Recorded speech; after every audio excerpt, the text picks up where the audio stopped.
We move quickly to another session, and this is on biologics in respiratory diseases. And for this, we have none other than the famous Dr. Gyanendra Agarwal. You must have read so many articles published by him. For this, I have Dr. R.K. Behra as a coach, as a chairperson, and Dr. Narsingh Mathur as moderator. Please introduce Dr. Gyanendra and let us be quick to hear him. Dr. R.K. Behra. Yes, sir. Yes, sir. I am happy to share introduction of Dr. Gyanendra Agarwal, who is MD and DM in pulmonary and critical care medicine. He is certified European diplomat in adult respiratory medicine and having more than 15 years of experience.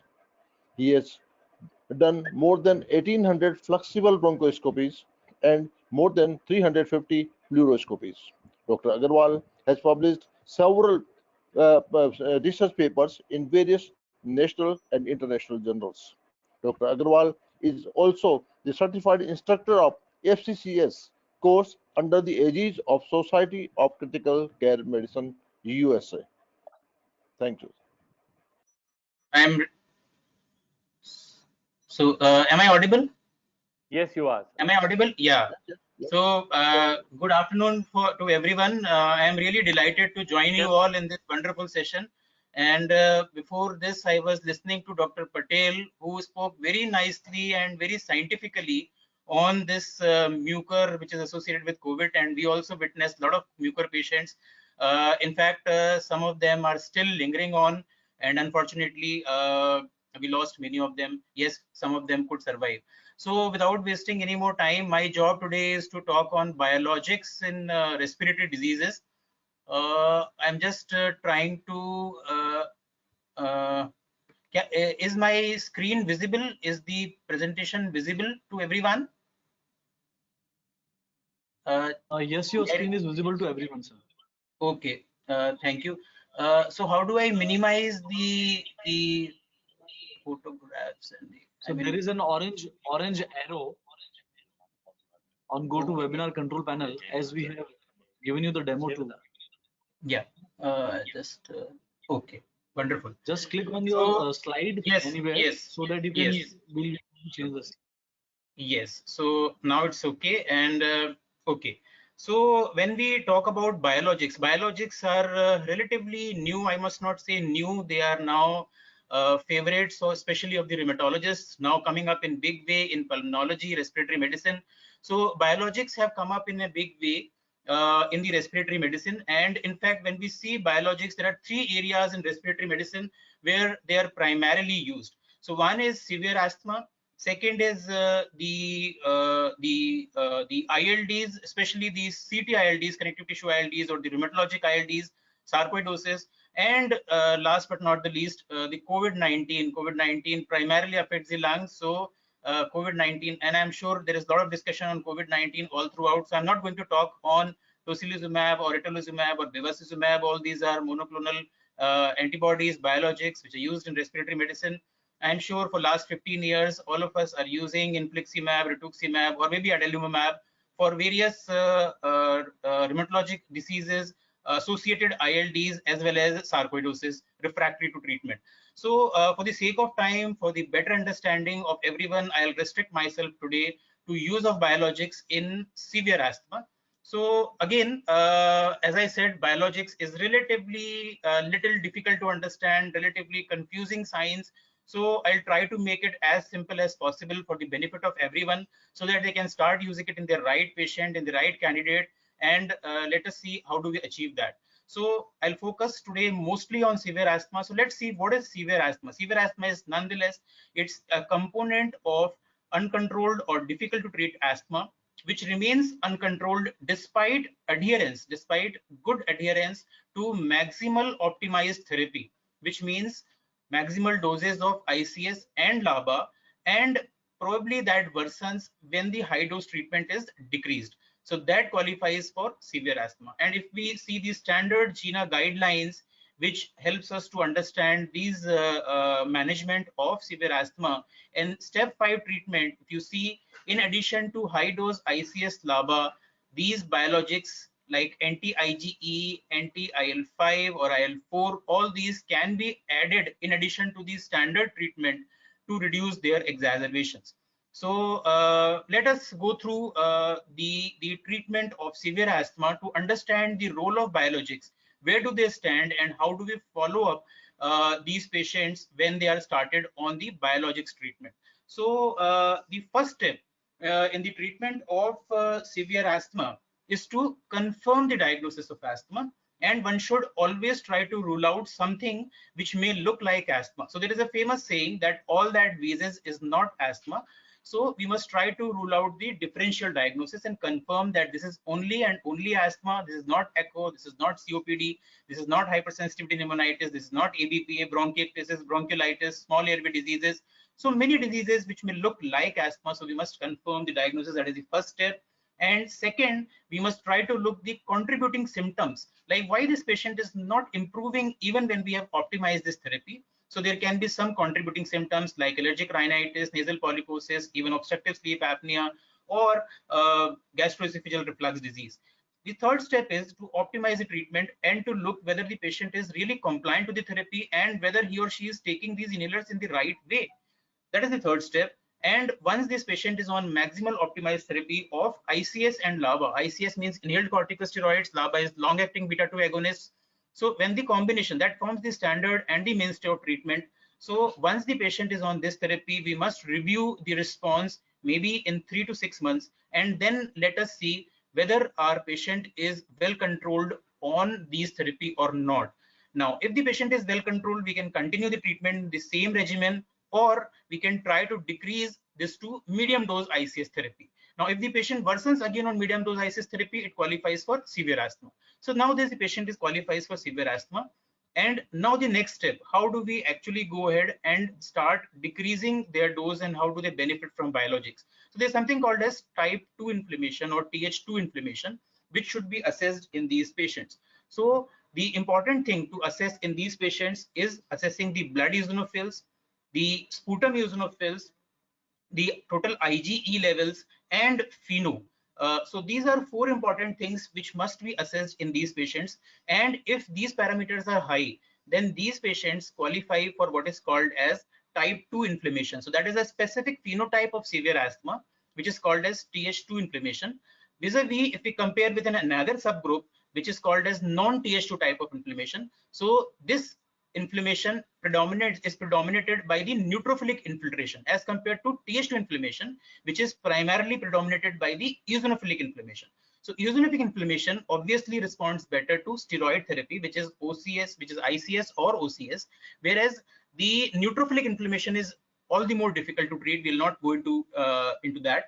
So once the patient has type 2 inflammation, then these patients becomes the candidate for biologic therapies. And what all biologics do we have? So we have broadly 3, and I'll focus mainly on the biologics which are available in our country or which are about to be available in our country. There are many more which are in the pipeline. I'll just go through it in a little while, but then let us focus on the main therapy which are available right now. So the most important, most widely used, and the maximum experience comes with the anti-IgE therapy, which is omalizumab. So who are the candidates for omalizumab therapy? Patients who sensitized on skin prick test or whose specific IgE is high, their total serum IgE is high, and all the more it is very important to understand that this IgE should be in a specific range. If it is too low, if it is too high, then the patient may not be a good candidate for omalizumab therapy. And most important, if they had exacerbations in last year, because we must understand the role of, we must understand our main aim of biologic therapy. The main aim of any biologic therapy is to reduce the exacerbations. So it is very clear that these biologic therapies will not help them in good symptom control directly. Indirectly, yes, once the exacerbations are reduced, in long term their pulmonary functions will improve, so they will also help in symptom control, but their main aim of treatment with the biologics is to reduce the exacerbations, which also improves the quality of life as well as the quantity of life. The second most important group or subgroup of biologics in severe asthma is interleukin 5 antagonists. So anti-interleukin 5 or interleukin 5 receptor antagonists. So who are the patients who had exacerbations in the last year and whose blood eosinophils are more than 300 per microliter? The third subgroup is interleukin 4 receptor antagonists, which comes with the name of dupilumab. And this is again for severe eosinophilic or type 2 asthma. Again, the criteria for this therapy is when the patient has exacerbations in the last year, or their blood eosinophils are more than 150 per microliter, or if their FeNO is more than 25. So all these criteria must be fulfilled. The patients must be explained about the pros, cons, the expenses of this therapy, and then the person should be started on these specific biologic therapies. So let us see what are the important factors. So this is the most important slide of my presentation, and I'm taking little time on this.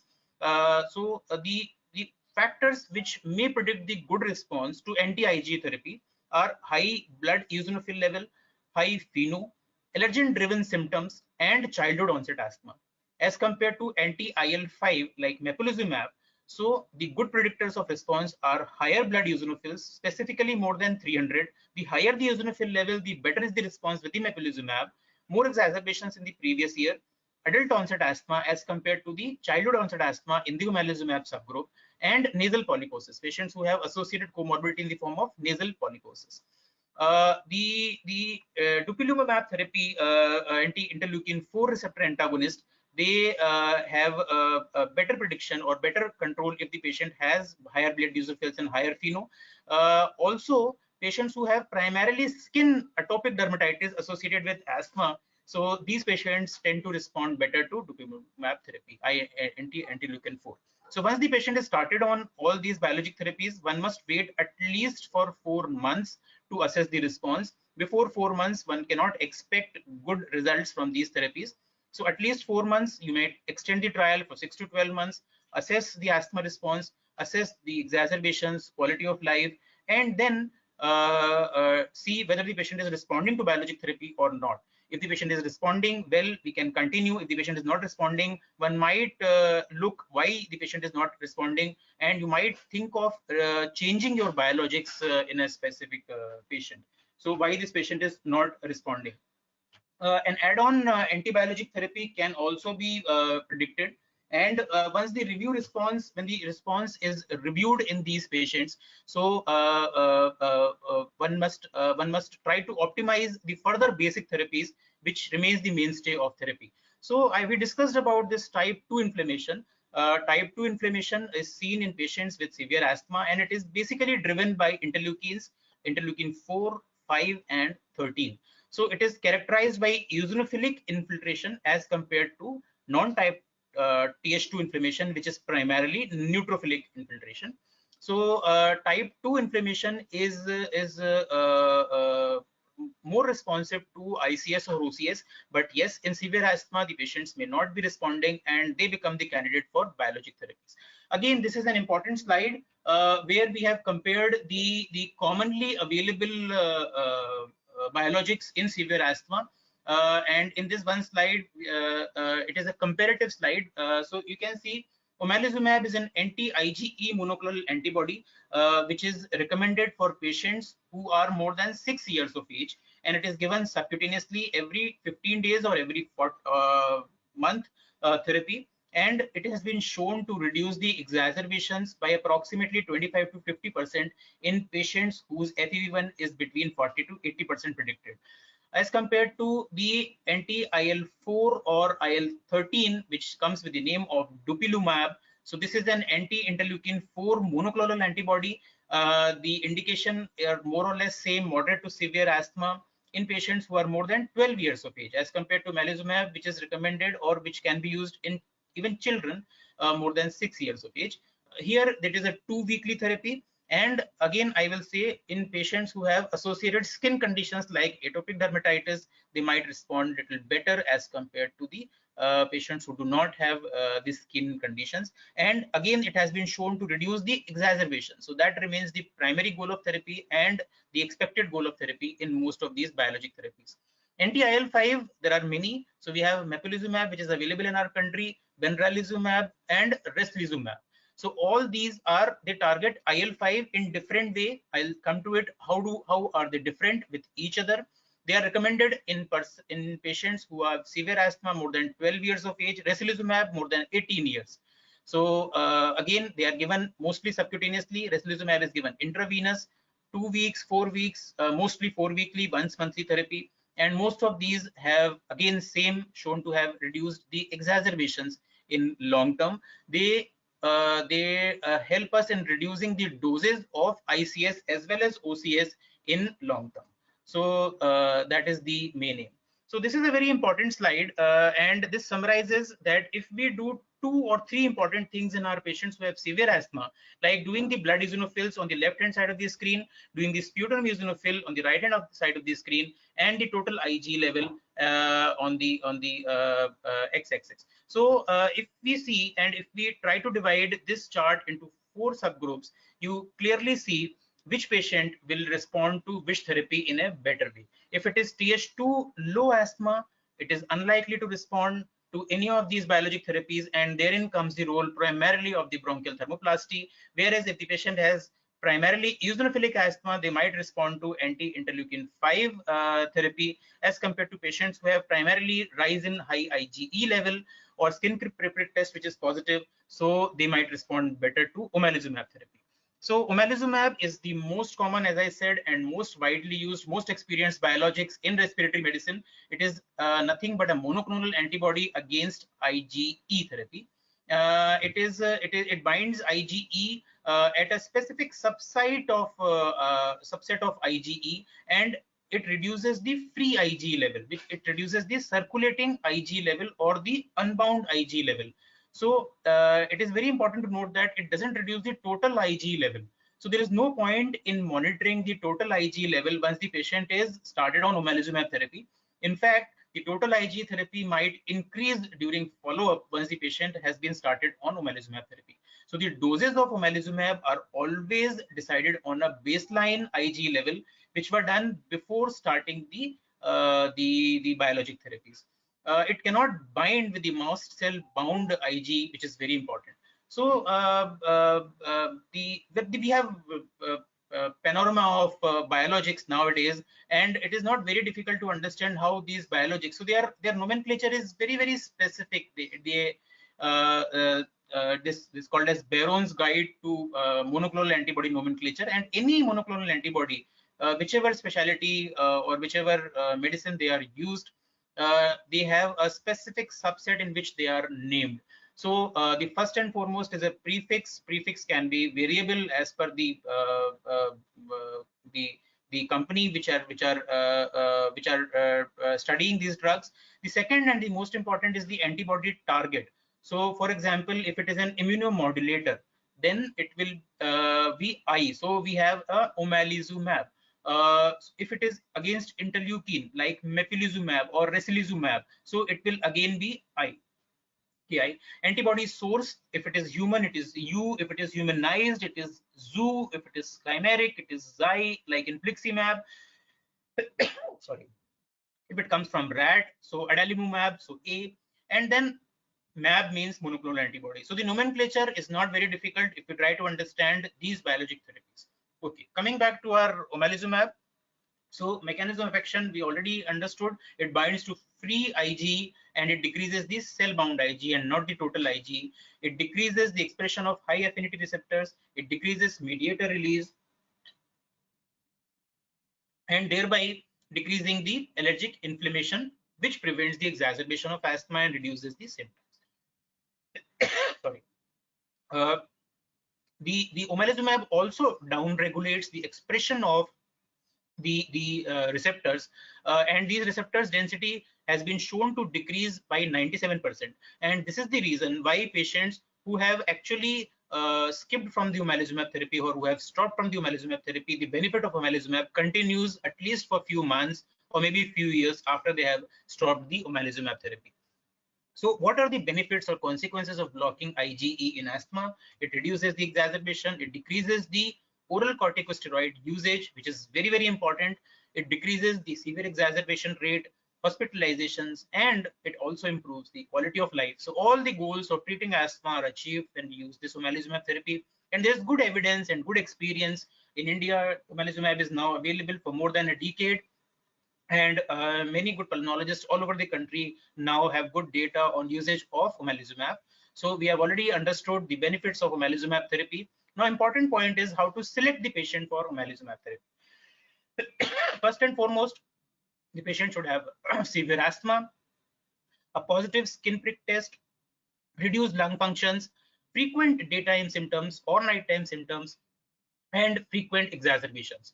The patient is already on high dose ICS/LABA therapy. So if the patient fulfills all these criteria, he becomes a candidate for omalizumab therapy. And as per the total IG levels, at the onset of the starting the biologic therapies, the dose of omalizumab is decided whether we want to give 150, whether we want to give 300 subcutaneously, whether we want to give 2 weekly, whether we want to give 4 weekly therapy. So all these things will be taken care of, and there is a proper chart as which helps us to decide about the doses of omalizumab therapy. The same doses have to be continued at least for 4 months. I will repeat, 4 months before we actually say that this particular therapy is working or not working. As far as the safety data is concerned, omalizumab is well tolerated and has a very good established safety profile, but it is recommended that it should be given in a controlled setting, preferably in a hospital kind of setting, because there are certain chances of anaphylaxis with this therapy. But mostly this therapy is very, very safe and very well tolerated amongst the patients. So how do we know if the patient is responding to omalizumab therapy? As I said, we must assess the response at the 16 weeks, and there's no point in monitoring the total IG level. Yes, if there is facility of measuring the free IG level, which is unfortunately not available in our country, so one can always, it is available only in research kind of settings. So free IG levels may help us to know whether this omalizumab is actually working or not, or whether we want to increase the dose of omalizumab in that particular patient. So the dose should be given in a clinical setting of a healthcare personnel under the monitored situation, and the patient should be monitored at least for 30 minutes after giving these injections, at least for first 3 injections, because the chances of anaphylaxis are most with these first 3 injections. So as far as the data of the efficacy and safety of omalizumab is concerned, now we have good amount of data which has proven that omalizumab becomes almost a first line biologics whenever we want to use it in these severe asthma who have high IG levels. We have registries, good registries, international registries with the omalizumab therapy, 2 years, and now we have more than 2 years registries also, which have shown that omalizumab is very safe, very effective therapy in patients who have got severe asthma.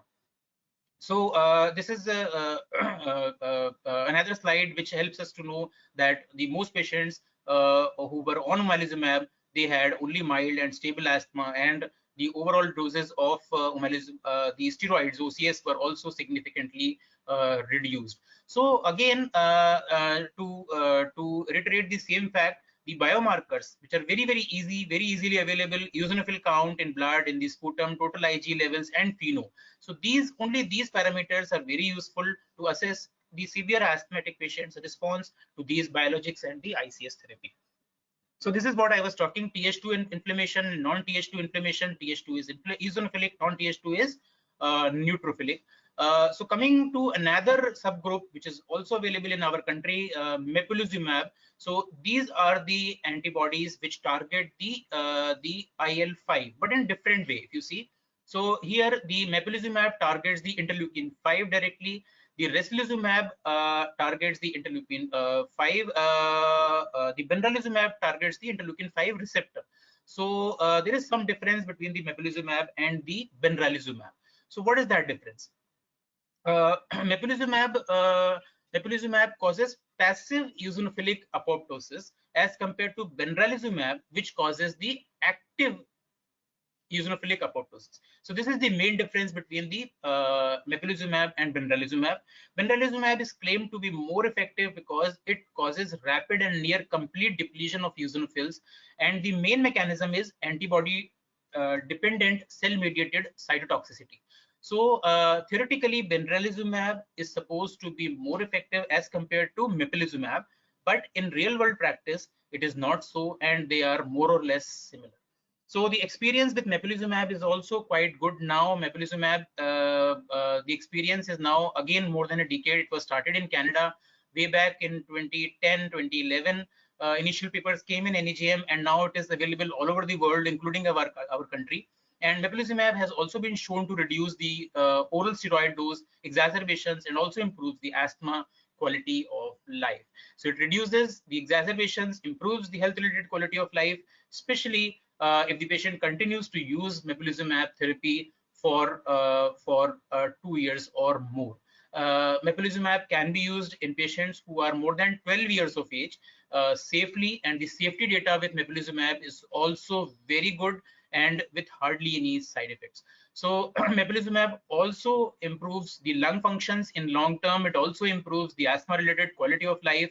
So it is very important to choose the right biological for the right patient, and it all depends on the exact phenotyping of the severe asthmatic patients. So as I was saying, there are many more. These two are most important as of now for us in our country. Benralizumab, yes, in coming months or years, we will have more access for benralizumab, and we will also get dupilumab, which is interleukin 4 antagonist, receptor antagonist, so which will also be available in our country very soon. So there are many other MABs which are there in the pipeline, which are available in some countries outside India. Most of these MABs, the mechanism of action are slightly different, but the ultimate aim is to reduce the exacerbations. I'm not going to confuse with multiple names like quilizumab, lebrikizumab, tralokinumab, many more. And in fact, one of the MABs is being studied for neutrophilic asthma, which is Th2 low asthma, and it is brodalumab. So initial trials are going on these therapies, and maybe in future we will get many more MABs which may help a subset of severe asthma patients for the better recovery. And the good news is that the cost of these MABs is also coming down with time. Initially, the omalizumab therapy used to be very, very expensive, and now the cost is significantly low, and many of our patients are now able to afford these therapies for better quality of life. So it is important to recognize that the cost savings solely depend on the healthcare use, and the biologic they are really good therapies, and one must not look at the one-time therapy, because if the patient lands up in severe exacerbation and one hospitalization, that may cover up the cost of these biologics in the long term. So I'll just finish my talk by saying that just the availability of biologics shouldn't carry away with the usage of more and more biologics. It is very important to identify the right patient. It is very important to identify the right phenotype in that particular patient, and then identifying the right biologic. Of course, counseling them about the pros, cons, the cost of the therapy, also telling them that it will reduce mainly exacerbations, not the symptom control. So all these things will help our patients to have better quality of life in long term. Thank you all for patient hearing. And once again, I'd like to thank everyone, Dr. Minawat especially, for their hard work and wonderfully organizing this knowledge forum. I'm delighted to be with you all. Thank you, sir. Thank you very much. Such a simple description of a very difficult topic we've never heard before. It's a very, very simple way. You have made it so clear. I'm sure there are quite a few people who have been benefited because you have made it so simplified. You have divided into the groups so easily. I think there are a few questions. Can I have Dr. Devda, please? Do you have any question with Dr. Agarwal? Maybe we can make it quick. Wonderful discussion. Congratulations, Dr. Gyanendra. You have all the maps you have included in one this lecture so beautifully. I have the experience of using omalizumab while I was working in ECH Polyclinic, and we had the good fortune of getting this drug from DG's pool. So I used all the criteria and all that chart I used as you suggested, and I have attended few meetings also abroad. The thing is, when the omalizumab use was started, they recommended you give it for 3 months, then they say 6 months, then they say you have to continue omalizumab for 1 year or 1.5 years. So what is the latest guidelines on this thing, the GINA guidelines as regards the how long you have to use to have a sustained remission and reduction in the acute exacerbation. What is the latest guidelines? How long you have to use omalizumab for its efficacy to be effective? Because it's a very costly. So this is a very costly therapy, and this is a very valid practical point, and almost every patient will ask about this question. So the most important problem with these therapies is there is no endpoint for these therapies. So as long as these therapies are used, the patient will have better reduction in exacerbations. But when they stop using these therapies, the rate of exacerbations might increase again. Although they lead to decreased reductions in the FC receptors, they downregulate the receptors also. They decrease the overall inflammation. So they will have some delayed effect for some time, which may vary from few months to few years in a particular patient. So there is no endpoint to this therapy, which is very important, and there is no objective parameter as such. There are some combined subjective and objective parameters which may be used to know the better control, but we do not have anything like if patient is started on an insulin therapy, so he can monitor his blood glucose level and he can say that yes, my blood glucose level is so much. So he's an objective parameter. Now if we start using omalizumab therapy, as I said, what is available for us is the total IgE level. So we cannot ask our patients to monitor the IgE level. So it is only the subjective improvement and the rate of exacerbations which are important to know how long this patient is going to have benefit with these therapies. Now the minimum duration which must be used with these biologics is 4 months before we actually say that this patient is responding to therapy or not responding to therapy. But endpoint is not clear. In some countries, patients are using omalizumab because mostly in European countries, it is available from the government side. It is a public sector domain there. So they don't have to pay from their pockets. So these patients are using omalizumab for 5 years, even 7 years also. So the endpoint is not clear. That is a big problem with these biologics. Thank you. Thank you very much. I wanted to hear this thing from you. Thank you very much, sir. Our experience with omalizumab is there, but it is limited, of course, and we have heard it from the horse's mouth how to use it, and it's quite a safe medicine. That is quite important. Thank you very much, sir. Thank you for giving us time. Thank you. Thank you, sir. So nice of you. Thank you, sir. Thank you. Thank you.